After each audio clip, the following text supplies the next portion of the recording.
السلام عليكم ورحمة الله وبركاته. soo dhawaada dhammaantiin. Xaggan waxaan ku sharxi doonaa insha Allah casharka labaad ee Forex-ka kaas oo maaragtay aan ku qaadan doono MetaTrader 4 iyo MetaTrader 5 sharaxaadooda. Anigaa wax yar gashanayaa.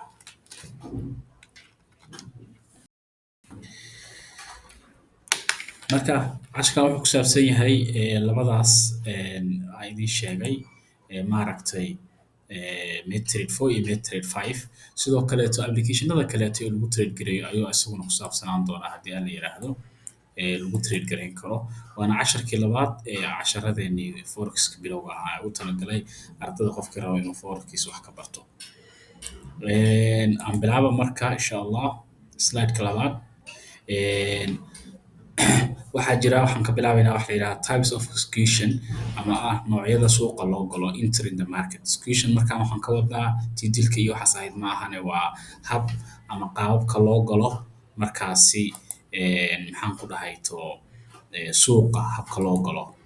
Okay, marka waa inaan aan sharxayno oo aan hadda rabno inaan qaadaa dhignano waa midaas. noocyada suuqa loo galo waxay u qaybsamaan dhowr qaybood. Qaybta koowaad waxaa la dhahaa instant execution ama execution on request. Marka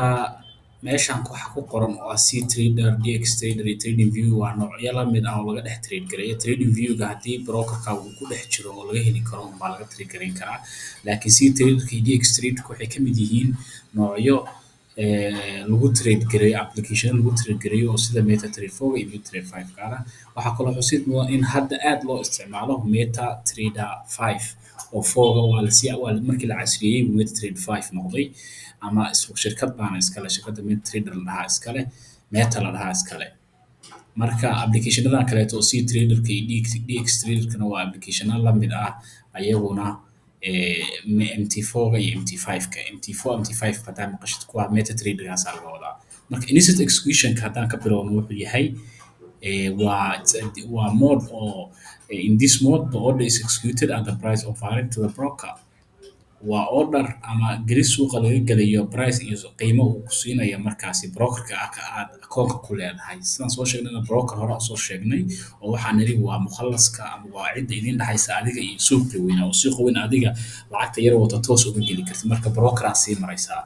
Marka brokerka qiimaha uu ka siinayo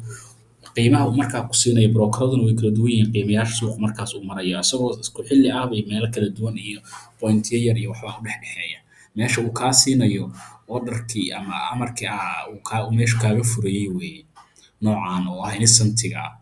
At sending the order to be executed, terminal sets the current price in the order. Si aad u dirtid orderkana oo execute gareysid oo suuqaas u gashidna wuxuu ku siinayaa qaabkii wuxuu set gareynayaa price-ka markaas meesha uu marayay intii hadda aan soo sheegnay waaye. If broker accepts the prices, the order will be executed. Haddii brokerka uu aqbalo amarkaaga suuqa inaad gashid ahna suuqii horay buu kaaga furmayaa oo uu kuu gelayaa uu kuu furmayaa. Waxa garateen maahan. Marka maxaa lagaaga baahan yahay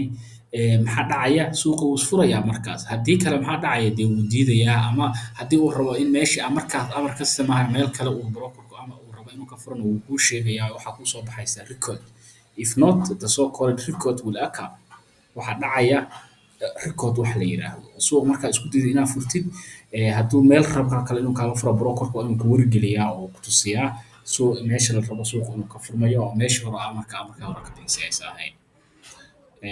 Broker returns price at which the order can be executed. Marka price-kii inta hadda sheegay wuu kugu soo celinaya wuxuu leeyahay halkaasaan ka furaya la soco. Waxaa instant execution waa sell by market order and buy by market order. waa inaad sell dhahayd suuqa horeyna waa aniga usoo sheegay oo suuqa siisa waa laba qaybood baa lagu galaa ama waa inaad buy dhahayd ama waa inaad sell dhahayd wax kale ma jiraan. Marka ama buy aad dhahaysaa ama sell baad dhahaysaa labadaas waana labada ugu caansan. Waxaa kaloo jira kuwa orders la dhaho oo arki doono insha Allah. Traders entering a long trade for example traderka gelaya long trade na maxaa laga wadaa buy baa laga wadaa to buy a currency pair will buy at the next available ask price. traderska gelaya long price ama buy price suuqa kor raba inuu usii raaco waxa laga siinayaa oo looga furayaa suuqa ask price-ka la heli karo markaas oo markaas uu heli karo. Ask price-kuna wax kale ma ahane suuqa markaa buy dhahdid meeshii la rabay inuu kaaga furo meesha markaa ka dalbatay meel wax yar ka sareysa wuu kaaga furayaa. Haddii aad sell dhahdidna ayaduna sidoo kaleeto bid price baa la dhahaayo meel ayadana wax yar meeshii ka sareysa oo minuska yarka uu kugu bilaabayo suuqu bay noqonaysaa. Marka ask price iyo bid price baa la dhahaa. Haddii loan loo gelayo ask price-ka markaa la heli karaa lagaaga furayaa and trading entering a short trade to sell a currency pair-na will sell at the next available bid price. Bid price-kuna waxa weeyaan suuqa markaad open dhahdo oo amarka aad siisid meesha uu exactly markaa marayo ma lagaaga furay brokersku oo waa meelaha ay lacag ka sameeyaan wax yar oo ka mid ah bay haddaa buy u gelisidna kor kuu qaadayaan oo kaaga furayaan meel yar oo hoos kuu yara dhigayaan oo meel yar hooseysay kaaga furayaan. Haddii aad sell u gelaysidna meel ka yara koraysa meesha ama aad rabay inaad ka furtid oo minus yar suuqa ugu bilaabo suuqu bay kaaga furayaan. Intaas waaye bid price iyo ask price. Marka ask price-kuna waa buy-ga, bid-kuna waa sell-ka. Slide-ka ku xiga haddaan tagno noocyada farqiyada u dhexeeya MT4-ga iyo MT5-ka saa idiin sheegay hadda waxaa aad loo isticmaalaa MT5-ka.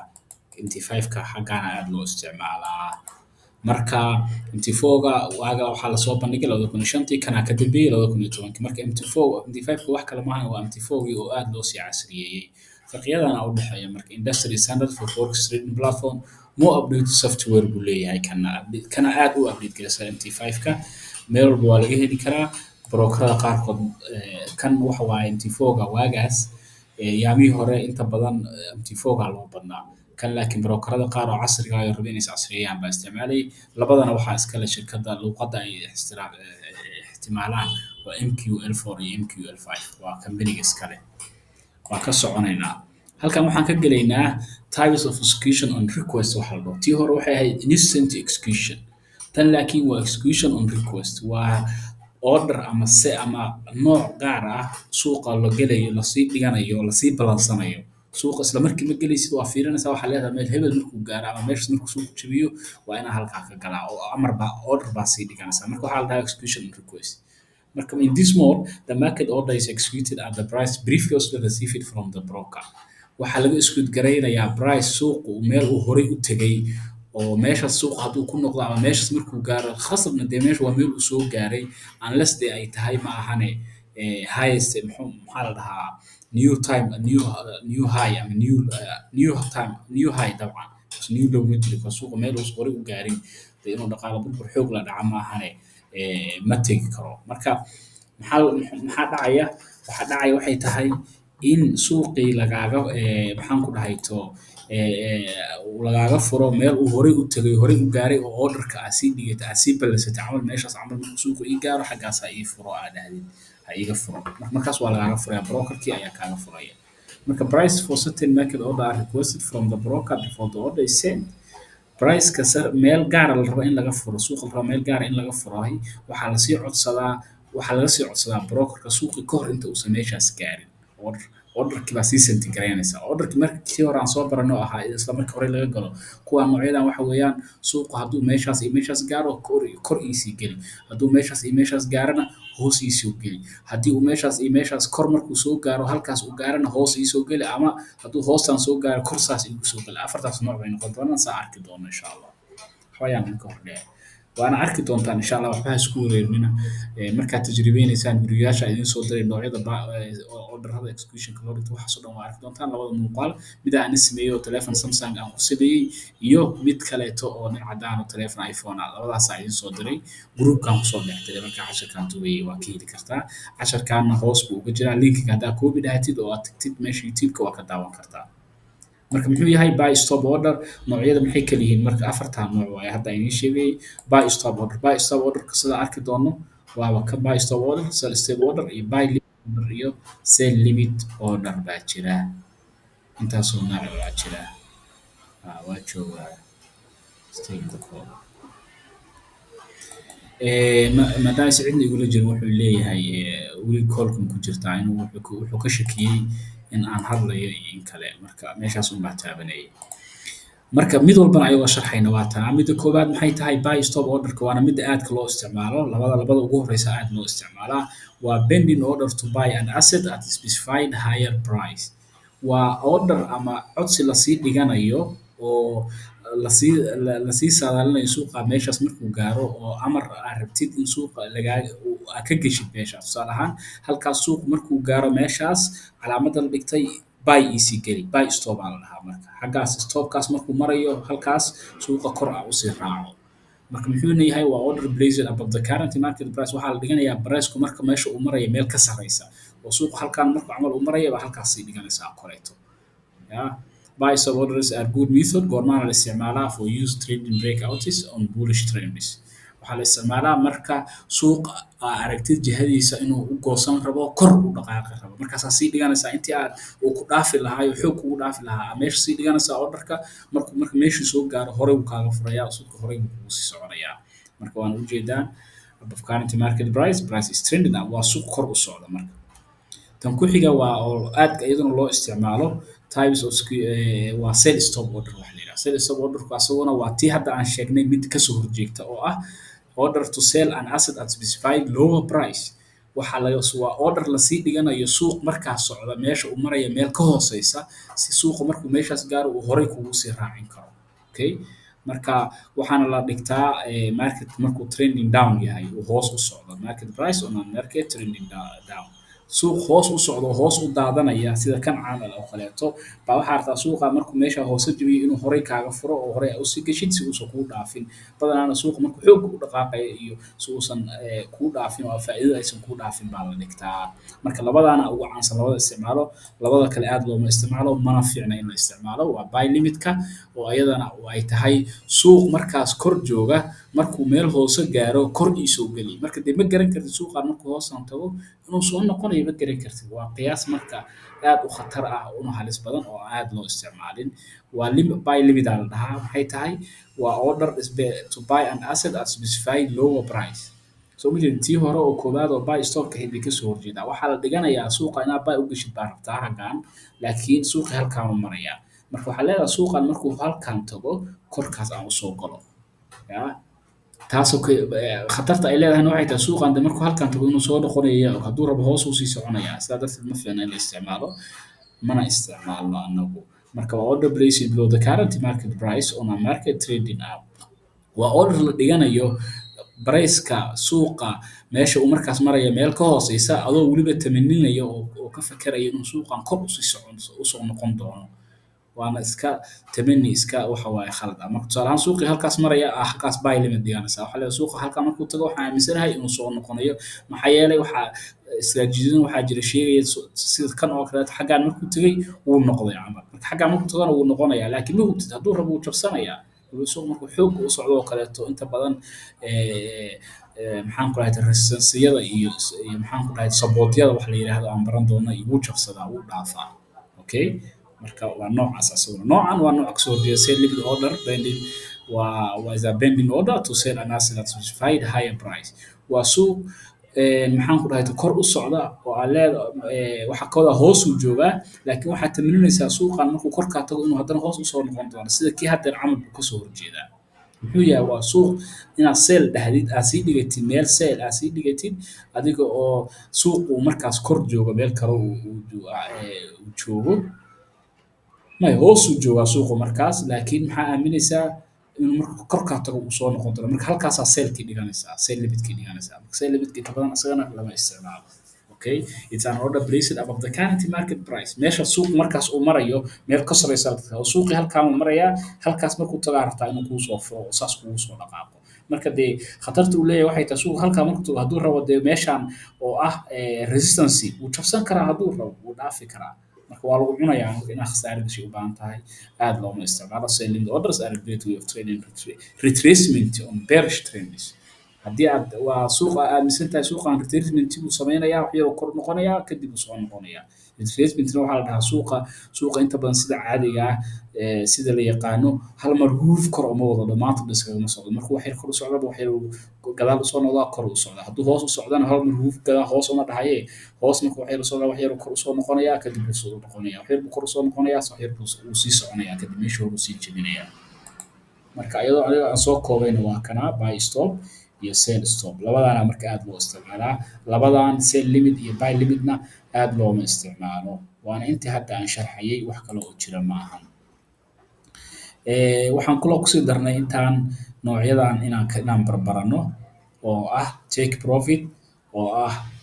TP haddaan maqasho horeyna waa usoo sharaxnay waa meel waxaana lagu qoraa ile maadaama aan MT4 MT5 baranaynay waxaa lagu qoraa MT5ka waxaana qori kartaa yacni markii suuqa intaada gelina waa qori kartaa markii aad gashid kadibna SLETB-ka waa samayn kartaa marka labadaba aday kugu xiran tahay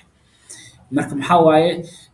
TB-ga xagee lagu qoraa oo inta badan uu ku yaalaa right side of the app application markuu saas yahay u furan yahay oo suuqa aragti inaad gashid intaada gelin ama markaa gashid kadib aragti inaad modify intaad dhahda aragti inaad TB SL u samaysid TB-ga waa kan midigta numberska ku qormaya SL-kuna waa kan ku qormaya bidixda marka TB-ga hadda ka hadlaynaayo waa kan qaybta liquids at the right side of the app when you are executing the trade hadda aragtidna markaa trade-ka furta kadibna waa qori kartaa waa u samayn kartaa laakiin hadda waa lasii fududeeyeyba MT5 oo kale MT4 ma qaan uu leeyahay wuxuu sameynayaa suuq trade-ka markaa gashid modify aad dhahaysaa ama meesha chat-ka tagaysaa meesha trade kaaga furmay calaamada ku taala laba jeer dhag siinaysaa SL-kii TB-gii oo calaamad guduud iyo calaamad buluug ah uu kala siinayaa jiidaysaa meesha aragtida dhiganaysaa markaa geysid falaar yar oo hoos oo dhag siinaysaa nambarada automatic kugu qormayaan modify aad leedahay okay aad dhahaysaa uu ku modify gareeyaa uu ku sameynayaa insha Allah waxaasoo dhan applicationka inaad fiirfiirisid daawatid dad yaqaana raadisid intiina dadkeena Nairobi joogan way ii imaan karaan waa tusayaa waa barbarayaa waa ogtihiin koorsigan wax lacag oo aad ka qaadayo ma jirto anigana waxaan rabaa inay wixii iga haraan maadaama wax una bartay marka stop loss kuna muxuu yahay stop loss kuna asaguna wuxuu ku yaalaa left side-ka qaybta leftiga meesha numberska meesha u bannaan weeye when you are executing the trade marka trade-ka gelisid haddaa aragtidna waxaan nidhi trade-ka intaada geli markaa gashay kadibna waa samayn kartaa waxaa kaloo jira asagana wax la yidhahda cut loss oo ah losska jar waa inaad xirtid ama trade-ka aad ka baxdid when you cut loss your trade after you realize that it can only hit your SL waa marka aad trade-kaagii ka baxdid oo aad jartid kadib markii aad realize garaysatid oo xaqiiqsatid in trade-kan uu SL kaaga dhici doono oo waxaa laga yaabaa suuqa trade-aa gashay trade-ki markaa gashay waxaa dhacaya marka waxaa dhacda waxaan rajeynayaa inuu weli duubayo aan hubiyo duubaya marka suuqa waxaa dhacda mararka qaarkood in jihadii aragtay maahan jiha kale u aado tusaale ahaan buy u gashay suuqii buy ma aadina sale uu soo aaday candle 30 minute camal ah baa xirmay oo jihadaadii ugu jirta maahan jihada kale u xirmay marka dee waxaa sugaysa waxay tahay inuu 30 minute kale intuu furmo oo hore usii socdo oo suuqa SL-ka kaaga dhaco markaas camal marka laba option ba waa haystaa inta badan waxaa la sameeyaa trade-ka waa laga wada baxaa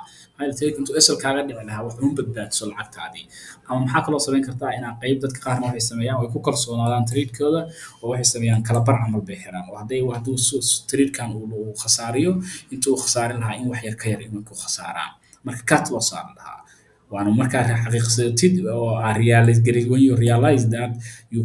that can only hit your SL yeah waxaa kaloo jira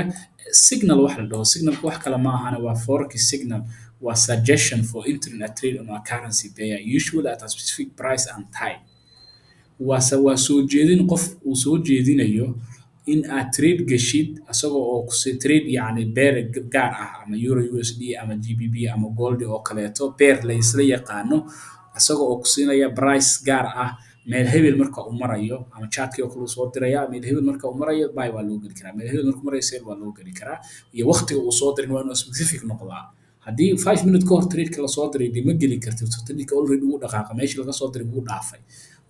macquul waxaa hadduu dhankii losska aado tusaale ahaan buy ha loo galo yiri laakiin bahalkii hoos u soo aaday markaas camal waa geli kartaa laakiin totally ma fiicno trade-ka hadduu ku dhaafo wuu ku dhaafay ugu yaraan 5 daqiiqo ka badan hadduu trade-ka inta la soo diray haddaad inaad signal qaadatid waa inaad isku qaadan oo iska daysaa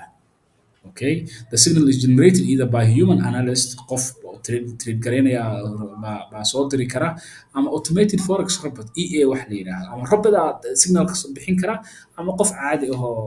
caadi u trade gareynayaa signalkaas bixin karaa nooc walba qofku raba ha ahaado. Supply to a subscriber of a forex signal service kaas oo bixinaya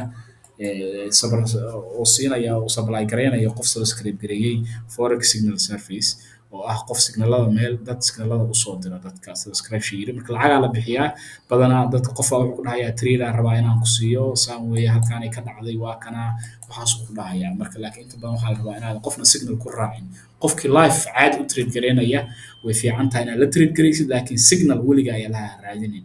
gadaal buu kuu dhigayaa waa ku khasaaraysaa because qofkaa markuu gelayo iyo markaa kaleeto iyo ma ogaan kartid kulli marka casharkana waa soo diray groupka waa ka dhex fiirin kartaa sidoo kaleetona videoyaashan waa daawan kartaa saddexda video maadaama aan soo diray waxaa ka dhex fiirin kartaa groupka linkyadan maxaan ku dhahay to youtube-ka kan hore waa aniga saan rajeynayay kan labaadna waa ninka cadaanka oo iphone-ka uu haysta ku sharxaya abka application-ka marka lagu isticmaalayo iphone-ka marka lagu kala duwan yahay meelaha laga kala xirayo qaababka iyo waxa dhan marka meeshaas ka dhex fiirso insha Allah casharaduna way sii socon doonaan waa anigoo Siciid Khalifa iyo Hopeful FX idin leh aad baa u mahadsantihiin casharkana intaas ku ogyahay casharkii labaad insha Allah asalaamu calaykum waraxmatullah